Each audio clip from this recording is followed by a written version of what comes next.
Hello friends, स्वागत है आपका हमारे यूट्यूब चैनल सुनील लाल टाइप स्टडी पर।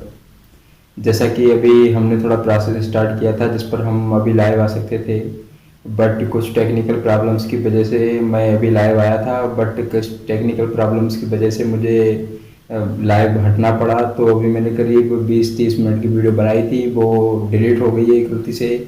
मतलब अभी थोड़ा अनहाइड कर दिया था उन लोगों ने वहाँ से, यूट्यूब से। तो वो वीडियो थोड़ा अलग हट गई थी वहाँ से, तो मैंने वापस करवाई है बहुत मुश्किल से। बट वो थोड़ी टेक्निकल प्रॉब्लम की वजह से वीडियो बेकार हो गई है। और आप लोग मेरा मतलब, मैं तो लोगों को फ्री में शिक्षा देना चाहता हूँ, मतलब समाज के लिए कुछ अच्छा काम करना चाहता हूँ। आप लोगों को मेरी सपोर्ट करनी चाहिए, वीडियो को शेयर करनी चाहिए और मतलब मेरा मनोबल बढ़ाना चाहिए। लेकिन मैंने क्या देखा था कि अभी 20-25 मिनट की वीडियो थी, उसमें 10-20 कमेंट ऐसे आ गए थे जिनमें बहुत कुछ मेरे बारे में गलत बोला गया था वहाँ पर। तो ऐसा मत भूलिए, अगर आप मतलब थोड़ी सी सपोर्ट नहीं कर रहे हैं तो ये भी ना करें कि मेरा मनोबल गिराएं, क्योंकि मनोबल गिराने से ये हो जाएगा, आपको इससे कुछ नहीं मिल जाएगा। अगर आप एक लाइक या शेयर कर देंगे, 1-2 MB डाटा चला जाएगा। और अगर कमेंट मार दे रहे हैं, कुछ मेरे बारे में गलत बोल रहे हैं, तो वो मेरा कुछ नहीं ले जा रहे हैं आप, ना तो मुझसे कुछ पैसा ले जा रहे हैं ना कुछ ले जा रहे हैं। अगर वीडियो अनलाइक मार रहे हैं कोई दिक्कत नहीं है, आप डिसलाइक मार दे रहे हो कोई दिक्कत नहीं है, कि आप लोगों की वजह से काफ़ी दिक्कतें मुझे झेलनी पड़ती हैं। अभी बताइए, कुछ टेक्निकल प्रॉब्लम आई, उस वजह से बच्चों ने काफ़ी कमेंट किए, गलत बोला। ये मत बोला करिए। और मैं तो आगे से कोशिश करूँगा वीडियो थोड़ी अच्छी टाइप की बनाऊँ। अभी हमारा स्टैंड, वो मतलब वीडियो बनाने वाला स्टैंड वहाँ से आ रहा, हमने मतलब ऑर्डर किया था अमेज़न से। तो हमारा भी यूट्यूब स्टूडियो, मतलब यूट्यूब की, मतलब हमने यूट्यूब के लिए वो स्टिक, वीडियो बनाने के लिए सामने रखने वाला वो स्टिक मंगाया है वहाँ से। तो अभी वो उसका डिलीवरी 20 तारीख है और 20 तक वो आ जाएगा, तो उससे मुझे ये फ़ायदा हो जाएगा। अभी मैंने सामने टेबल पर रख दिया है मोबाइल और उससे बना रहा हूँ वीडियो, और उस पर ये हो जाएगा कि सामने स्टैंड जब लगा होगा तो बिल्कुल मैं फ्री होके आराम से, मतलब हाथों से और मतलब हर तरह से आपको इमोशनल, हर तरह से आपको समझा सकूंगा। सामने व्हाइट बोर्ड लगा दूंगा, उससे भी अच्छी तरह से समझा दूंगा। तो आप लोगों से मुझे और कुछ नहीं चाहिए, बस एक लाइक शेयर चाहिए। और आप लोगों से यही विनती करूंगा कि अधिक से अधिक सब्सक्राइबर्स बढ़वाएं, क्योंकि सब्सक्राइबर्स बढ़वाना यही मेरी अभी थोड़ी डिमांड है। क्योंकि अगर सब्सक्राइबर्स बढ़ जाएंगे तभी कुछ फ़ायदा होगा मेरा, बढ़ना तो अभी कुछ नहीं है। और जो लोग डिसलाइक मार रहे थे और कमेंट गलत सलत बोल रहे थे, उन लोगों के लिए बता दूं कि भाई कमेंट मत मारा करो। अगर वीडियो नहीं अच्छी लगी तो मत देखा करो। जो मतलब जिसके लिए ज़रूरत है, जो बच्चे वाकई में देखना चाहते हैं, उनके लिए शेयर कर दिया करो, बट डिसलाइक मत मारा करो। अगर एक शेयर कर दोगे तो 1-2 MB डाटा ही जाएगा। वैसे मूवी देखते रहोगे 2-2 घंटे की, उसमें पता नहीं कितना डाटा बर्बाद करोगे।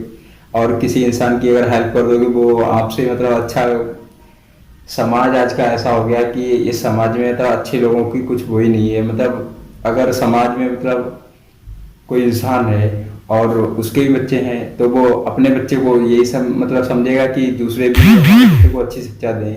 बट वो क्या करता है, दूसरे के बच्चे को गलत शिक्षा ही देता है। मैंने बहुत से लोग देखे हैं, अभी मैं नाम तो फिलहाल नहीं लूँगा, नाम नहीं लेना चाहिए इन लोगों का। मुझे भी काफ़ी लोगों ने मतलब अलग तरह से डिमोटिवेट किया है और बहुत कुछ गलत मेरे बारे में कहा है। बट ऐसा नहीं होता है कि आप किसी के लिए बहुत अच्छा करें, किसी के लिए बहुत ख़राब करें। क्योंकि मैं तो इसके मतलब यूट्यूब के माध्यम से अपनी नॉलेज को दूसरों तक पहुंचाना चाहता हूं, दूसरों का भला करना चाहता हूं, जिससे कि कुछ लोग जो हैं वो कोचिंग नहीं जा सकते हैं, पैसे पे नहीं कर सकते हैं, मतलब फीस पे वहाँ पे नहीं कर सकते हैं, ऑनलाइन पढ़ सकते हैं, मुझसे फ्री पढ़ सकते हैं। और कोचिंग जाने का उनका कोई संसाधन नहीं है, या फिर वो मतलब किसी कारणवश कोचिंग में नहीं पहुंच पा रहे हैं। अभी थोड़ा लॉकडाउन लग गया था, इस वजह से कुछ नहीं पहुंच पा रहे हैं कोचिंग वहाँ पर। तो फिर मैं उन लोगों के लिए यही, फ्रेंड्स वीडियो बनाने में बहुत प्रॉब्लम आती है, क्योंकि मैं तो गुजर चुका हूँ इन चीज़ों से। अभी 250 करीब 250 प्लस सब्सक्राइबर्स हैं, 265 प्लस सब्सक्राइबर्स हैं। और हर दिन 1-2 बढ़ते हैं घटते हैं, बट जो लोग सब्सक्राइब करते हैं उनके लिए मैं बहुत धन्यवाद देना चाहूँगा कि मेरा मनोबल बढ़ा रहे हैं। मैं अभी, मेरी बहुत ज़्यादा एज नहीं है, 18 प्लस एज हुई है। और आप लोगों को बता दूं कि मेरा मकसद यूट्यूब से अर्निंग करना नहीं है। ये नहीं कि मुझे मतलब वहाँ से कुछ अर्निंग हो जाए। मेरा मकसद ये रहेगा कि अधिक से अधिक लोगों तक कैसे पहुँचा जाए और अपनी नॉलेज को दूसरों तक पहुँचा के उनका कैसे मतलब अच्छा किया जाए। क्योंकि बहुत से मैंने ऐसे बच्चे देखे हैं जो वाकई में पढ़ना चाहते हैं, उनके पास एंड्रॉयड फ़ोन है, उनके घर वालों ने उनके लिए एंड्रॉयड फ़ोन लेके दे दिया है, बट क्या करते हैं वो बच्चे, उन्हें अच्छा मार्गदर्शक नहीं मिल पाता है, वो फ़ोन पे गलत चीज़ें देखते रहते हैं। जैसे उन्होंने फ़ोन में फेसबुक इंस्टॉल कर लिया, व्हाट्सएप इंस्टॉल कर लिया, फेसबुक व्हाट्सएप चलाते रहते हैं, पूरा पूरा दिन यूट्यूब पर फ़नी वीडियो देखते रहते हैं। अरे फ़नी वीडियो देखनी है भाई, कुछ देर के लिए देख लो, उसके बाद थोड़ा पढ़ाई पर ध्यान दे लो, क्योंकि पढ़ाई जो इतनी इम्पॉर्टेंट चीज़ है। अगर आपने 1-2 साल ढंग से सही से पढ़ाई कर ली, अभी मैंने तो अपने बारे में क्या बात करूँ, आप लोगों के लिए बता दूँ। फिलहाल मैं आप लोगों से यही कहूँगा कि मतलब जो लोग फ़नी वीडियो देखते हैं, फ़नी वीडियो देखना बहुत अच्छी बात है। मैं भी देखता हूँ, मैं खुद फ़नी वीडियो देखता हूँ, और अपना एक चैनल है मेरा ब्लॉग विद सुनील, उस पर भी मतलब फ़नी टाइप की वीडियो डालता हूँ। जब मेरा हंसी मजाक करने का मन होता है मैं भी करता हूँ, बट ये नहीं कि पूरे दिन हंसी मजाक में ही गुजार दो। पूरा दिन हंसी मजाक नहीं सही लगता है, क्योंकि अगर थोड़े दिन की मेहनत होती है, अगर कुछ दिन आप लोगों ने तैयारी कर ली सही से आपने मतलब घर पे सेल्फ स्टडी कर ली और कुछ कामयाब हो गए, तो आपको दर दर भटकना नहीं पड़ेगा। 10,000 20,000 की नौकरी के लिए आपको चक्कर नहीं काटने पड़ेंगे, क्योंकि अगर गवर्नमेंट जॉब नहीं भी मिली और आपके पास अच्छा नॉलेज है, तो आप प्राइवेट भी बहुत कुछ अर्निंग कर सकते हैं, पैसे बहुत अर्निंग कर सकते हैं। ऐसा था कि मैंने यूट्यूब पर वीडियो बनाना का तब से सोचा, मैंने सोचा यूट्यूब की तरफ से कुछ अर्निंग उर्निंग होती है और कुछ फ़ायदा होता है इसकी तरफ से, तो मैंने यूट्यूब चैनल अपना शुरू किया था। उस टाइम पर मैं थोड़ी फ़नी टाइप की वीडियो डालता था, बट ऐसा हुआ मैंने सोचा फ़नी वीडियो डालूंगा, लोगों को हंसाऊंगा, उससे इतनी मुझे खुशी नहीं मिलेगी जितना कि मैं अपना थोड़ा जो मेरे पास नॉलेज है उस नॉलेज को मैं दूसरों तक पहुंचाऊंगा। उससे जो मुझे खुशी मिलेगी वो मैं किसी को हंसा के खुशी वो मतलब गेन नहीं कर सकता, वो मेरे मन। और ऊपर से फ्रेंड्स ऐसा था कि पहली बार मैं लाइव आया, तो मुझे उसके बारे में यूट्यूब के बारे में बहुत ज़्यादा जानकारी थी नहीं। तो मैंने देखा कि कुछ बच्चे जो हैं वो मतलब लाइव चल रहा था जब वीडियो, तो इधर साइड में कमेंट भी उस बच्चों के आ रहे थे, तो बच्चे बहुत गलत मतलब अलग तरीके के कमेंट कर रहे थे।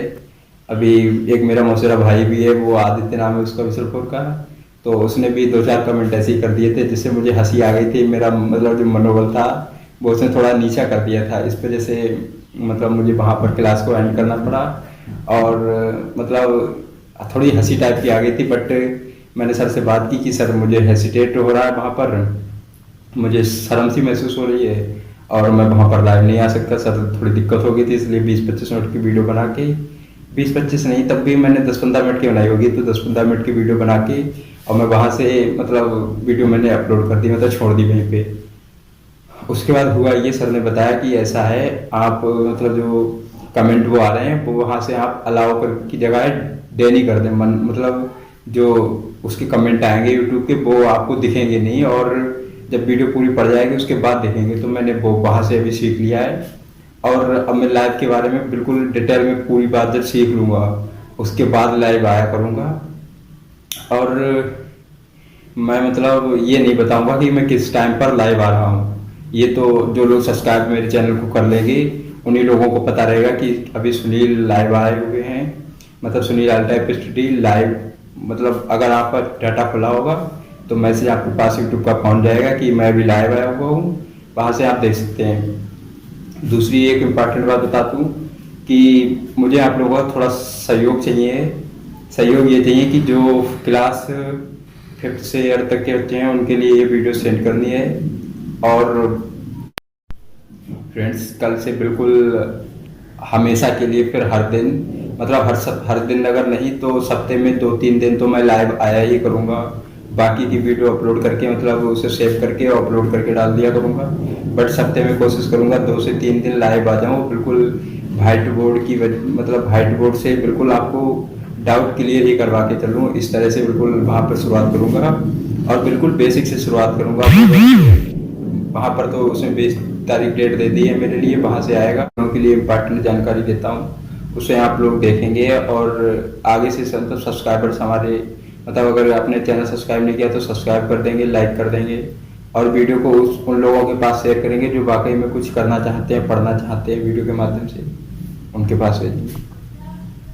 कुछ जीके के क्वेश्चन इंपॉर्टेंस हैं वो मैं आपको जानकारी दे दूं। जैसे भारत जो है, भारत देश ये कब आज़ाद हुआ था, तो भारत देश है ये 15 अगस्त 1947 को आज़ाद हुआ था। उसके बाद अगला क्वेश्चन आता है नंबर 2 पर, पाकिस्तान कब आज़ाद हुआ था, तो पाकिस्तान आज़ाद हुआ था 14 अगस्त 1947 को, यानी भारत देश जब आज़ाद हुआ था, भारत देश जब आज़ाद हुआ था उससे एक दिन पहले पाकिस्तान आज़ाद हो गया था। तो भारत हो गया 15 अगस्त 1947 को आज़ाद, उसके बाद पाकिस्तान हो गया 14 अगस्त 1947 को आज़ाद। उसके बाद भारत पाकिस्तान के बाद आता है अमेरिका। अमेरिका कब आज़ाद हुआ? तो अमेरिका 4 जुलाई 1976 को आज़ाद हुआ। इंडोनेशिया कब आज़ाद हुआ? तो इंडोनेशिया 17 अगस्त 1945 को आज़ाद हुआ। उसके बाद बात करते हैं ऑस्ट्रेलिया। ऑस्ट्रेलिया की फ्रेंड्स राजधानी आपको बता दें तो ऑस्ट्रेलिया की राजधानी कैनबरा है, और भारत की राजधानी तो आप समझ ही गए होंगे, भारत की राजधानी नई दिल्ली है। उत्तर प्रदेश की राजधानी की बात करें तो उत्तर प्रदेश की राजधानी लखनऊ है। ये मतलब भारत देश के अंदर है ये जो प्रदेश, इन प्रदेशों की राजधानी है, जैसे उत्तर प्रदेश, उत्तराखंड और ये चीज़ें आ गई बहुत सी। ये मैंने एक वीडियो वहाँ पर डिटेल में डाल दी, उसके बारे में बात करेंगे। अभी केवल देश वाली देख लेते हैं, जैसे कि भारत की नई दिल्ली हो गई, उत्तर प्रदेश की इसे नहीं देखेंगे अभी। भारत की नई दिल्ली हो गई, उसके बाद पाकिस्तान की इस्लामाबाद हो गई, अफगानिस्तान की काबुल हो गई, चीन की बीजिंग, श्रीलंका की कोलंबो, ईरान की तेहरान, इराक की बगदाद, इंडोनेशिया की राजधानी जकार्ता हो गई। उसके बाद बहरीन की मनावा, मंगोलिया की उलान बटोर, मलेशिया कुआलालंपुर और मालदीव की माले, कुवैत की कुवैत सिटी हो जाती है, और सिंगापुर की हो जाती है सिंगापुर सिटी। तो ये इस तरह से कुछ मतलब ये याद रखेंगे। उसके बाद जीके के क्वेश्चन जैसे इंपॉर्टेंट आ जाते हैं। शरीर में कुल कितनी हड्डी होती हैं? तो शरीर में कुल 206 हड्डी होती हैं। शरीर की सबसे बड़ी हड्डी कौन सी होती है? तो शरीर की सबसे बड़ी हड्डी फीमर होती है, जो जांघ की हड्डी हमारे होती है, शरीर की सबसे बड़ी हड्डी होती है। उसके बाद शरीर की सबसे छोटी हड्डी की बात करें तो शरीर की सबसे छोटी हड्डी स्टेपिज होती है, जो कान की हड्डी होती है ये स्टेपिज, ये शरीर की सबसे छोटी हड्डी होती है। उसके बाद बात करें शरीर में कितना रक्त होता है, ब्लड कितना होता है शरीर में? तो शरीर में जो ब्लड होता है वो 5 से 6 लीटर होता है। और उसके बाद जो अगली बात करें कि मानव शरीर में जो जल की मात्रा होती है वो कितनी होती है? तो मानव शरीर में जो जल की मात्रा है वो 65 से 80% होती है। और उसके बाद जब बात करते हैं कि मानव मतलब जो होता है। हेलो फ्रेंड्स, जैसा कि हमने बुक उठा ली है और अभी हम बुक से कुछ इम्पॉर्टेंट जो क्वेश्चन है वो आपको देख के बताएंगे, तो आप उसे रिवाइज करेंगे, मतलब उसे भी याद करेंगे।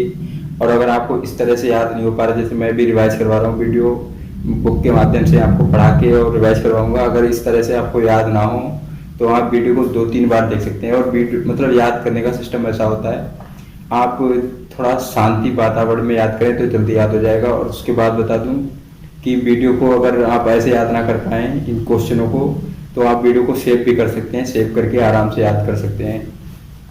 तो भारत में जो प्रथम नागरिक हैं उनके बारे में कुछ बात करते हैं।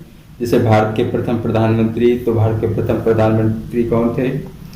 क्वेश्चन आता है जीके का कि भारत के प्रथम प्रधानमंत्री कौन थे? तो भारत के प्रथम प्रधानमंत्री थे पंडित जवाहरलाल नेहरू।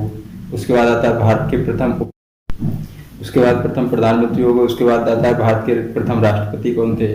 तो भारत के प्रथम राष्ट्रपति डॉक्टर राजेंद्र प्रसाद थे। उसके बाद आता है भारत के प्रथम उपराष्ट्रपति, तो भारत के प्रथम उपराष्ट्रपति डॉक्टर सर्वपल्ली राधाकृष्णन। और उसके बाद आता है भारत के प्रथम प्रधानमंत्री पंडित जवाहरलाल नेहरू हो ही गया था। उसके बाद आता है भारत की प्रथम महिला आईपीएस, तो भारत की प्रथम महिला जो आईपीएस हैं वो किरण बेदी हैं। उसके बाद आता है कि भारतीय मतलब जो ज्ञानपीठ पुरस्कार है, भारतीय ज्ञानपीठ पुरस्कार में हिंदी साहित्य में किसको मतलब सबसे पहले हिंदी साहित्य में ज्ञानपीठ पुरस्कार सबसे पहले किसको मिला? तो ये सुमित्रानंदन पंत को मिला था। उसके बाद आता है कि भारत की प्रथम महिला राज्यपाल, तो भारत की प्रथम महिला राज्यपाल जो है वो सरोजिनी नायडू हैं। भारत की प्रथम महिला प्रधानमंत्री है तो ये इंदिरा गांधी है। भारत की प्रथम महिला राज्यपाल सरोजिनी नायडू है, ये उत्तर प्रदेश से हैं। और भारत की प्रथम महिला आईपीएस, तो भारत की प्रथम महिला आईपीएस किरण बेदी हैं। उसके बाद फिर से बात करूँ भारत मतलब विश्व की, तो विश्व का सबसे बड़ा महाद्वीप जो है वो एशिया महाद्वीप है, और विश्व का सबसे छोटा महाद्वीप है वो ऑस्ट्रेलिया महाद्वीप है। विश्व का सबसे बड़ा महासागर है जो प्रशांत महासागर है, और विश्व का जो सबसे छोटा महासागर है वो अर्कटिक महासागर है। उसके बाद बात करते हैं राष्ट्रीय ध्वज की। राष्ट्रीय ध्वज क्या है? भारतीय राष्ट्रीय ध्वज और राष्ट्रीय प्रतीक चिन्ह, ये मतलब इसके अंतर राष्ट्रीय प्रतीक चिन्ह के अंतर्गत आता है राष्ट्रीय ध्वज, राष्ट्रीय गीत, राष्ट्रीय चिन्ह और राष्ट्रीय गान, और मतलब राष्ट्रीय पशु पुष्प पक्षी, ये चीज़ें सब आती हैं इसके अंतर्गत। राष्ट्रीय प्रतीक चिन्हों के अंतर्गत। ये इससे भी क्वेश्चन जीके का बहुत इंपॉर्टेंट पूछ लिया जाता है। जैसे भारत की राष्ट्रीय ध्वज को कब मान्यता मिली, तो भारत का जो राष्ट्रीय ध्वज है इसको मान्यता 22 जुलाई 1947 को मिली। उसके बाद भारत के राष्ट्रीय ध्वज की लंबाई चौड़ाई का अनुपात कितना है, तो भारत की जो राष्ट्रीय ध्वज है इसकी लंबाई चौड़ाई का अनुपात 3:2 है। उसके बाद बात करते हैं राष्ट्रीय ध्वज में कितनी तीलियां होती हैं, तो ये आप लोगों को पता ही होगा, राष्ट्रीय ध्वज में 24 तीलियां होती हैं। उसके बाद राष्ट्रीय ध्वज में रंगों की बात कर लेते हैं। राष्ट्रीय ध्वज में कितने रंग होते हैं, तो राष्ट्रीय ध्वज में 3 रंग होते हैं। राष्ट्रीय ध्वज में कितनी तीलियां होती हैं, ये 24 तीलियां होती हैं। और राष्ट्रीय ध्वज की लंबाई चौड़ाई का अनुपात कितना होता है, ये 3:2 होता है। राष्ट्रीय ध्वज में कितने रंग होते हैं, तो ये 3 रंग होते हैं। सफेद रंग किसका मतलब प्रतीक होता है, तो सफेद रंग सत्यता एवं पवित्रता का प्रतीक होता है। हरा रंग किसका प्रतीक होता है, तो हरा रंग त्याग का प्रतीक होता है, समृद्धि का प्रतीक होता है। हरा रंग समृद्धि का प्रतीक होता है। उसके बाद आता है केसरिया। केसरिया रंग किसका प्रतीक है, तो केसरिया रंग समृद्धि का प्रतीक है। उसके बाद आता है राष्ट्रीय चिन्ह। तो राष्ट्रीय चिन्ह क्या है, तो राष्ट्रीय चिन्ह अशोक चक्र है। ये सारनाथ से लिया गया है, सारनाथ के अशोक स्तंभ से लिया गया अशोक चिन्ह है ये, राजनाथ सिंह। उसके बाद आता है भारत के राष्ट्रीय चिन्ह अशोक चक्र हो ही गया। उसके बाद बताते हैं आपको राष्ट्रीय चिन्ह, जो भारत का राष्ट्रीय चिन्ह है इसे कब मान्यता मिली थी, तो इसको मान्यता 26 जनवरी 1950 को मिली थी। उसके बाद आता है राष्ट्रीय गान, मतलब भारत का राष्ट्रीय गान कौन सा है, तो राष्ट्रीय गान जन गण मन है। इसके लेखक जो हैं वो रविंद्रनाथ टैगोर हैं। और राष्ट्रीय गान को मान्यता कब मिली थी, तो ये 24 जनवरी 1950 को मिली थी। और राष्ट्रीय गान जो जन गण मन है इसे गाने में कितना समय लगता है, तो राष्ट्रीय गान जन गण मन को गाने में 52 सेकंड का समय लगता है। उसके बाद आते हैं राष्ट्रीय गीत पर। राष्ट्रीय गीत कौन सा है, तो मतलब राष्ट्रीय गीत वंदे मातरम है। राष्ट्रीय गीत वंदे मातरम है। इसके लेखक जो हैं वो बंकिम चंद्र चटर्जी हैं। और बंकिम चंद्र चटर्जी वंदे मातरम है, ये किस पुस्तक से लिया गया है, तो ये आनंद मठ नामक जो पुस्तक है उससे लिया गया है। वंदे मातरम को आनंद मठ नामक पुस्तक से लिया गया है। उसके बाद आता है कि राष्ट्रीय पशु कौन है। राष्ट्रीय पशु आप जानते हैं, राष्ट्रीय पशु बाघ है। और राष्ट्रीय पक्षी जो है वो राष्ट्रीय पक्षी मोर है। राष्ट्रीय पुष्प जो है वो कमल है। राष्ट्रीय भाषा जो है वो हिंदी है। राष्ट्रीय गान जन गण मन हो गया, राष्ट्रीय गीत वंदे मातरम, राष्ट्रीय पुष्प कमल हो गया, राष्ट्रीय पक्षी मोर हो गया, राष्ट्रीय पुष्प कमल हो गया, राष्ट्रीय फल आम हो गया, राष्ट्रीय भाषा हिंदी हो गई, राष्ट्रीय विरासत पक्षी जो है वो मतलब राष्ट्रीय विरासत पशु ये हाथी हो गया।